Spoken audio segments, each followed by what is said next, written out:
औज़ुबिल्लाहिमिनश्शैतानिर्रजीम बिस्मिल्लाहिर्रहमानिर्रहीम हसन नक़वी। इंशाअल्लाह ताला आज हम अपना एक नया और इम्पोर्टेंट टॉपिक शुरू करने वाले हैं, कैलिफेट ऑफ हज़रत उमर रज़ियल्लाहु ताला अन्हु। यानी हज़रत उमर रज़ियल्लाहु ताला अन्हु की खिलाफत और वो सेकंड कैलिफ थे और हज़रत अबू बकर सिद्दीक़ के बाद वो कैलिफ बने और 634 AD उनका ईयर था और 10 साल तक वो मज़ीद ज़िंदा रहे और 10 साल में वो अज़ीम शान कारनामे अंजाम दे के 644 में अल्लाह ताला ने उनको शहादत का बड़ा दर्जा अता फरमाया। अगर आप हिजरी साल में देखते हैं तो ये सन के 13 हिजरी थी, यानी 11वीं हिजरी में रसूल पाक की का इंतकाल हुआ और फिर 2 साल 2.5 साल तक तकरीबन वो सिद्दीक़ खलीफा रहे और फिर हज़रत उमर खलीफा बने और 10 साल का मतलब ये कि 23 हिजरी तक आप खलीफा रहे। आज का टॉपिक पेपर 2 का कंपोनेंट नंबर 3 है और इसको मैंने कई वीडियोस में डिवाइड किया है, करना पड़ा इसलिए कि ये ज़रा तवील टॉपिक था और बड़ा इम्पोर्टेंट भी एग्जामिनेशन पॉइंट ऑफ व्यू से। तो आज की वीडियो में मैं सिर्फ उनकी कॉन्केस्ट के ऊपर ही बात करूँगा और कॉन्केस्ट भी बहुत शॉर्ट करके। अगर आप डिटेल में जाएंगे तो फिर आप हज़रत उमर को कवर कर ही नहीं सकते और डिटेल की ज़रूरत भी नहीं है। एग्जामिनेशन में बहुत डिटेल्स में एक एक बैटल की आप डिटेल्स लिख रहे हैं और क्या क्या कर रहे हैं, इसकी आपको ज़रूरत एग्जामिनेशन में पड़ती भी नहीं है। तो इसलिए हम बहुत शॉर्ट करके जितने एग्जामिनेशन की रिक्वायरमेंट है उसको हम देख लेंगे।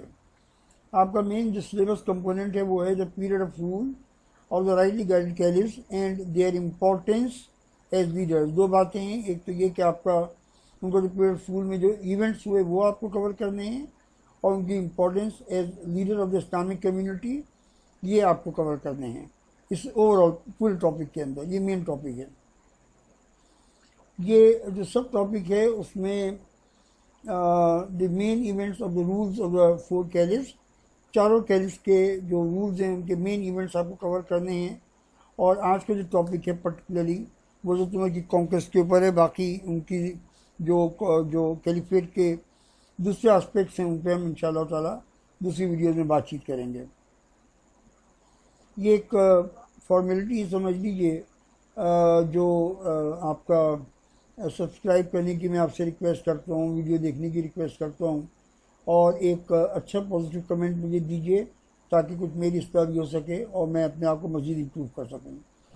उसके बाद फिर ये मेरी यूट्यूब एड्रेसेस हैं जो आपको अच्छी तरह से इनमें आ गए हैं। सिलेबस बोर्ड का ये है कि वैसे तो मेरी ये पूरी जो सिलेबस की जो वीडियोस की डिज़ाइनिंग है वो CAIE के मुताबिक है, मगर टॉपिक ऐसा है जो तमाम के तमाम बोर्ड्स में इक्वली एक्सेप्टेबल है इस्लामियात इस्लामिक स्टडीज़ के बारे में। ये मैं टॉपिक आपसे पहले अर्ज कर चुका हूँ। मैंने कुछ पास पेपर जो क्वेश्चंस हैं वो इसमें इंक्लूड किए हुए हैं। अब मैं एक एक अगर क्वेश्चन को पढ़ूंगा तो बहुत देर लग जाएगी। मेरे पास काफ़ी क्वेश्चंस हैं तो आप अपने फुर्सत के टाइम में इत्मीनान से पढ़ लीजिएगा। जाहिर है कि रेलिवेंट क्वेश्चंस हैं और हज़रत उमर की जो कैलिफेट है उस पर ओवरऑल इसमें वो है और सिर्फ हज़रत उमर के ऊपर नहीं है बल्कि उसमें और भी हज़रात मसलन हज़रत अली को या सिद्दीक़ को या उस्मान को उनको भी शामिल किया गया है। तो आपने सिर्फ उतने ही पार्ट का जवाब रेलिवेंट तलाश करना है जो कि इस वीडियो में या आगे आने वाली वीडियो में हज़रत उमर से कंसर्न है, वो आप पढ़िए और देखिए। वैसे तो इसमें मिक्स्ड क्वेश्चंस आए हुए हैं। मैं क्वेश्चन नहीं पढ़ रहा इसलिए कि इसमें मेरा बहुत ज़ाया हो जाएगा और उसकी ज़रूरत नहीं है। आप लोग इत्मीनान से एक एक क्वेश्चन को मैं बहुत माफ़ी चाहता हूँ, सब मैं ज़रा स्पीड में स्क्रॉल कर गया था। अगर आपको बाद में पढ़ने पड़े तो ज़रा सा तो टाइम दे दूँ ताकि आपको कम से कम पढ़ने का वक्त मिल जाए। ठीक है, ठीक है।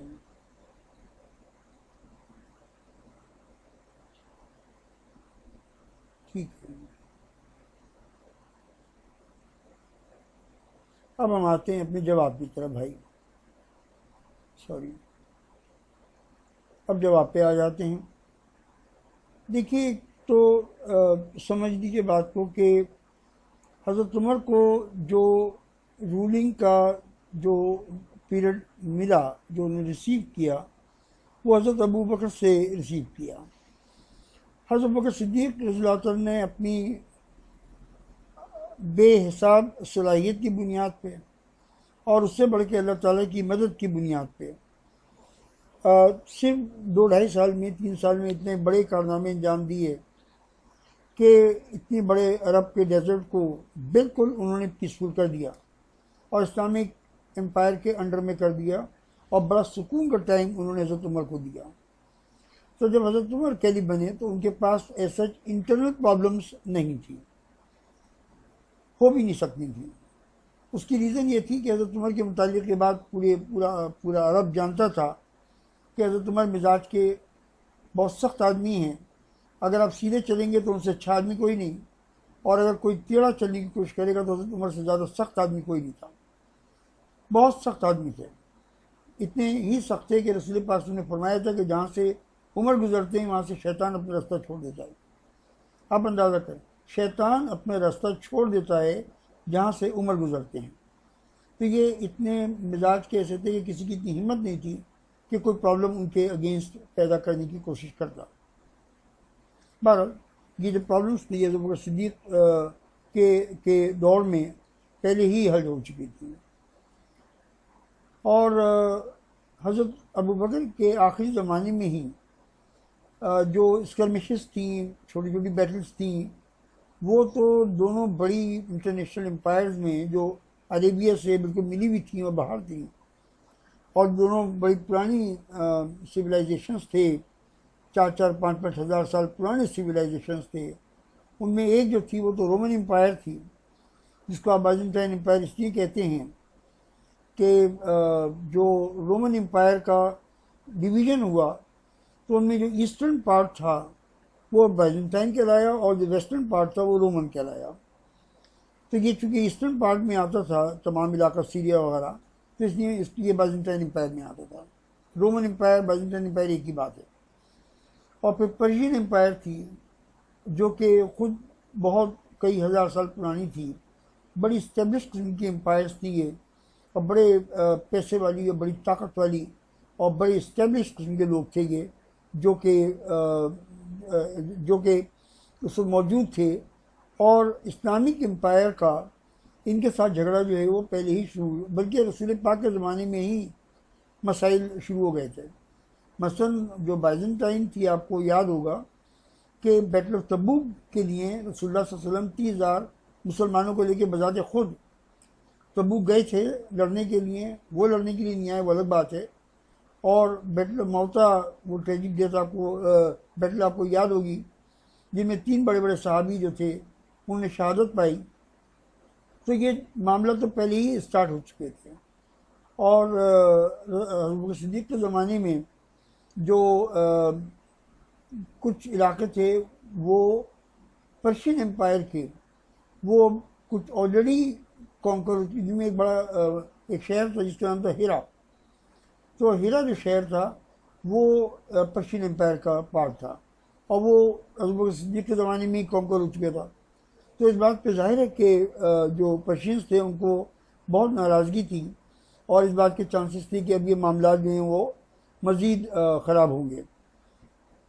जी,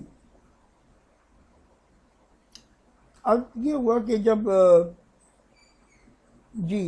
अज़ुमा का दौर आया तो हिरा का बदला लेने के लिए पर्शियंस ने अपने मशहूर जो जनरल्स थे और आर्मीज़ थी, उनका बड़ा मशहूर जनरल था, जो बड़ा मशहूर उसका नाम भी था, बहुत बड़ा वॉरियर था, वो रुस्तम नाम था उसका। बल्कि अब तक वो मुहावरे के तौर पे रुस्तम जो है बोला जाता है, उसके लिए एक बहादुरी के तौर पे लोग नाम रुस्तम रख देते हैं। मगर ये कि ये बड़ा बहादुर और बड़ा एक्सपीरियंस और बड़ा दिलेर आदमी था। इसकी कमांड में एक जो आर्मीज़ हैं वो पर्शियंस ने इस्लामिक एम्पायर के अगेंस्ट भेजी, और फिर एक बैटल्स का सिलसिला है जो शुरू हो गया वन आफ्टर दी अदर। ये काफ़ी बैटल्स हुई, लेकिन मैंने स्पेसिफिक ये नाम दे दिए। उसकी रीज़न ये है कि अगर मैं एक एक बैटल को लेके बैठ जाऊंगा तो मेरी 6 वीडियो तो सिर्फ एक एक बैटल के ऊपर निकल जाएंगी, जो मैं नहीं चाहता। ना एग्जामिनेशन की इतनी रिक्वायरमेंट है। इसमें एक बैटल जो थी वो बड़ी मशहूर नमारक, जो बेसिक बड़ी बैटल हुई थी, और फिर ब्रिज यानी जसर कहते हैं अरबिक लैंग्वेज में ब्रिज को, पुल को। तो ये पुल का क्या किस्सा था ये मैं शायद आगे इसका जिक्र आ रहा है बता दूंगा। एक बड़ी मशहूर जंग थी, उसका नाम था बुगैब। और फिर कादसिया हुई जिसने बिल्कुल पर्शियंस की कमर तोड़ के रख दी, और उसके बाद उनकी हिम्मत भी नहीं रही। और एक और बड़ी जंग थी जिसका नाम नहावंद। ये बड़ी बड़ी जंगें थीं जिनमें पर्शियंस को शिकस्त हुई और वो सरेंडर कर गए, और मुसलमानों का जो है डोमिनेशन ईरान पे और इराक़ पे मुकम्मल तौर पे हो गया। इसमें लिखा हुआ है कि the battle of bridge Muslim face defeat, but Qadisiya was the decisive battle which crushed the Persian empire completely. असल में बैटल ऑफ ब्रिज में यानी जसर में हुआ यह था कि मुसलमानों को एक रिवर क्रॉस करके दुश्मन की ज़मीन पे जाना पड़ा या जाना था। दुश्मनों ने कहा कि आप आ जाओ यहाँ पर, कोई हर्ज की बात नहीं, या हम आए वहाँ पे लड़ने के लिए। तो मुस्लिम कमांडर ने कहा कि भाई हम ही जाएंगे लड़ने के लिए, फिक्र ना करो। अब वो हुआ कि उन्होंने एक ब्रिज बनाया, और ब्रिज जो फौज के जो एक्सपीरियंस लोग थे उन्होंने इस बात की मुखालिफत की थी, और मुस्लिम कमांडर जो थे उनको कहा समझाया था कि ये एक गलत स्ट्रेटेजिक डिसीजन होगा, ये फैसला ना करें क्योंकि आगे की कंडीशन हमें बहुत बुरी मिलेंगी। और वही हुआ कि जब ये ब्रिज बना के इन्होंने क्रॉस किया तो आगे दुश्मन की फौजें इंतज़ार में बैठी हुई थी। दूसरी बात ये कि दरिया का बिल्कुल साहिल था, बीच था, और वहाँ पे कीचड़ और मट्टी और रेत और इतना ज़्यादा चिकनी और गीली ज़मीन थी कि मुसलमानों को समझने का मौका, एक तो ब्रिज के ज़रिए से इतने जानवरों को क्रॉस करना वो करना, और जब वहाँ पहुँचे तो दुश्मन आपको रिसीव करने के लिए इंतजार में बैठा हुआ था। तो वो एक बड़ा गलत फैसला हो गया था, और उसमें मुसलमानों की शहादतें भी बहुत हुई, और बड़ी मुश्किल से गालिबन उधर खालिद बिन वलीद ही थे जिन्होंने किसी तरह से समझाओ उनको इंगेज किया उस साइड से, और ब्रिज दोबारा कुछ ना कुछ बनाया गया और ये लोग लौट के आए। But that was a defeat in favor of the Muslims, not in favor of the Muslims or on part of the Muslims, it was a defeat. अलबत्ता एक और जंग थी बड़ी जिसका नाम कादसिया था।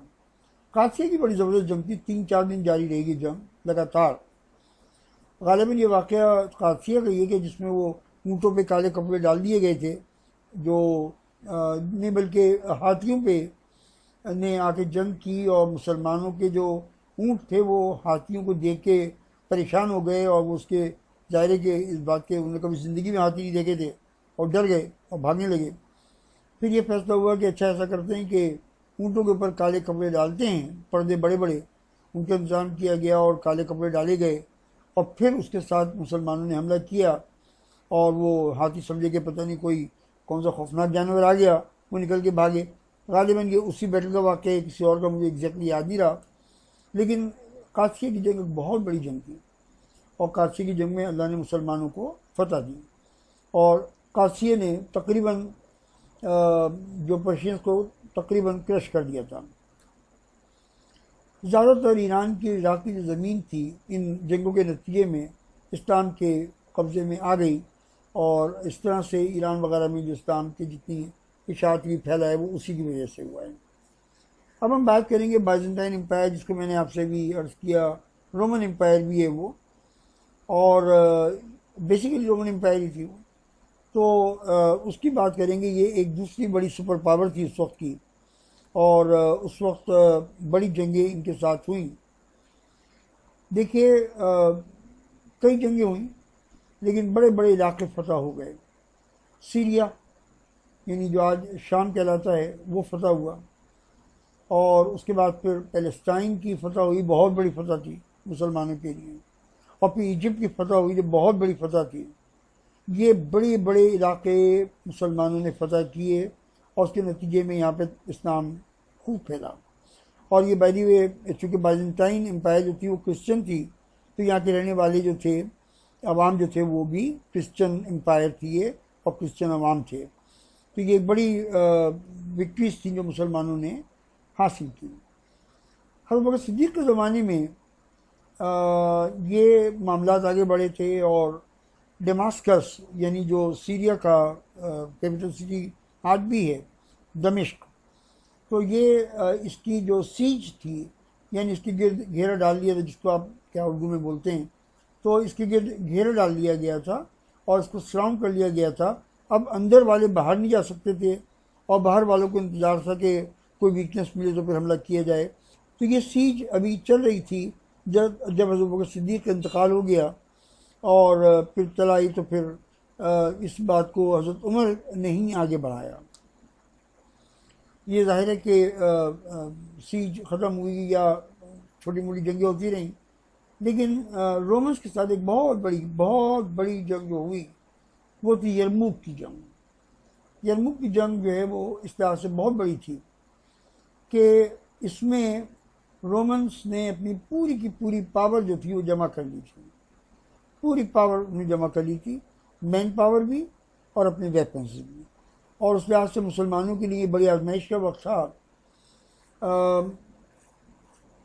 जी, तो ये असल में मैंने इस वक्त आपसे यरमुक का जिक्र ज़्यादा तफसील से इसलिए नहीं किया कि इसका जिक्र जो है वो आगे एक अलग क्वेश्चन में आएगा, जो मैं आपको इंशाअल्लाह ताला अगली वीडियो में एक्सप्लेन करूँगा।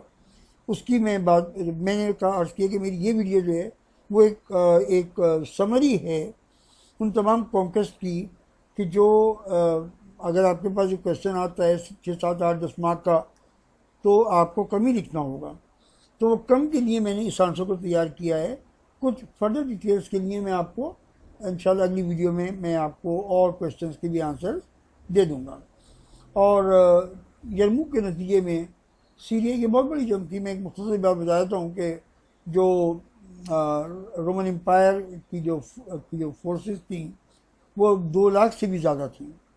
और मुसलमान बड़ी मुश्किल से जब मुसलमान तमाम बड़े शौक़ से जिहाद के लिए आए, जब उसके लिए अपील की गई कि मुसलमानों को आर्मी की सख्त ज़रूरत है, तो जाने कितने लोग मुसलमान जो हैं अपनी जान हथेली पे रख के आप बिल्कुल चलिए, अगर शहीद तो जन्नत, और तो इस जज्बे के साथ वो आते थे। तो यरमुक की जंग में 2 लाख से ज़्यादा तो रोमन्स थे और मुसलमान बड़ी मुश्किल से 50,000 भी नहीं बने थे। 40,000 45,000 मुश्किल से इतने थे। पर उसके नतीजे में सीरिया जो है वो मुसलमान हुआ और सीरिया जो है वो मुसलमानों के डोमिनेशन में आया और आज तक अल्हम्दुलिल्लाह वो एक मुसलमान ही मुल्क है। और उसके बाद फिर जब सीरिया से ये फौजें निकली तो ये लोग यरूशलेम की तरफ, यानी यरूशलेम जो अब मौजूद इसराइल में मौजूद है, तो वहाँ पे मुसलमानों का अटैक हुआ यरूशलेम में। और वहाँ पे ज़ाहिर है कि रोमन एम्पायर का मतलब ये कि वहाँ पे क्रिश्चियन गवर्नमेंट थी, तो सीज हो गई, यानी वही घेरा डाल दिया था मुसलमानों ने, लेकिन जंग बाकायदा तौर पे नहीं हुई थी। तो वहाँ के जो आर्च बिशप थे, बड़े लोग थे, उन्होंने जानते थे मुसलमानों के मुताबिक अच्छे से जानते थे, जो कुछ अभी यरमुक में हुआ था वो जानते थे। तो उन्होंने ये कहा कि आप ऐसा करें कि अपने कैलिफ को बुला लीजिए, अगर कैलिफ आपके नहीं आएंगे तो हम जंग करेंगे, फिर हम सरेंडर करने वाले नहीं हैं, लेकिन आप कैलिफ को बुला लें, फिर उनसे बातचीत करते हैं कि क्या हो। उसका रिजल्ट ये हुआ कि हज़रत उमर जो थे वो मदीना से ख़ुद पैलेस्टाइन तशरीफ़ लाए। कोई फ़ौज के साथ, कोई बहुत बड़े उसके साथ नहीं आए थे। टोटल 2 आदमी आए थे, टोटल 2 आदमी, एक उमर और एक उनका ग़ुलाम। एक ऊँट जिस पे आधे वक्त उमर बैठते थे, आधे वक्त ग़ुलाम बैठता था, उस पर पैलेस्टाइन तक चलते हुए आए। वहाँ पे आके ट्रीटी की, वहाँ के साथ मायदा किया उन लोगों के साथ, और उन लोगों ने उस मायदे पे साइन किए और फिर खामोशी के साथ बगैर किसी खून खराबे के। और वैसे भी यरूशलेम जो है वो हरम है, जो वहाँ पे बड़े बड़े अंबिया कराम और मस्जिद अक्सा और बहुत इज़्ज़त की जगह है मुसलमानों के लिए। 3 मस्जिदें इंतहाई इज़्ज़त की हैं, यानी मस्जिद हराम खाने काबा, मस्जिद नबी हमारे पाक रसूल मोहम्मद सल्लल्लाहु अलैहि वसल्लम की मस्जिद, और तीसरी जो है मस्जिद अक्सा यानी यरूशलेम की जो मस्जिद है। तो मुसलमान वहाँ पे बिल्कुल एक कतरा खून नहीं बहाना चाहते थे और अल्लाह के फजल से यही हुआ। और पैलेस्टाइन आराम एक बहुत इत्मीनान से मुसलमानों के कंट्रोल में आ गया। इसके बाद फिर वहाँ से जो मुस्लिम फोर्सेस थी उन्होंने इजिप्ट की तरफ मूव किया, और इजिप्ट में जो सिटीज़ थे, एक तो एक शहर का नाम था फुस्तात। ये फुस्तात का जो सिटी था ये 17 में कॉन्कर हो गया। उसके बाद फिर जो पोर्ट सिटी था उसका नाम एलेक्जेंड्रिया, यानी उसको उर्दू में बल्कि अरबी में उस वक्त भी और आज भी इस्कंदरिया कहा जाता है। इजिप्ट का शहर है इस्कंदरिया, एलेक्जेंड्रिया। ये बड़ी मुश्किल कॉन्केस्ट थी, आसान नहीं थी। तफसील में मैं नहीं जा रहा, किताबों में आप पढ़ लीजिएगा। और उसके बाद फिर इजिप्ट तकरीबन सारा ही कंट्रोल हो गया था, और फिर मुसलमानों के डोमिनेशन में इजिप्ट भी आ गया था। तो ये बड़ी कॉन्केस्ट थी, इम्पोर्टेंट वो था। आपका बहुत शुक्रिया टाइम देने का। मेरी दुआ कीजिएगा, आपके पेरेंट्स को सबको मेरा बहुत सलाम। अगर याद रह जाए तो सब्सक्राइब कर लीजिएगा। बहुत शुक्रिया।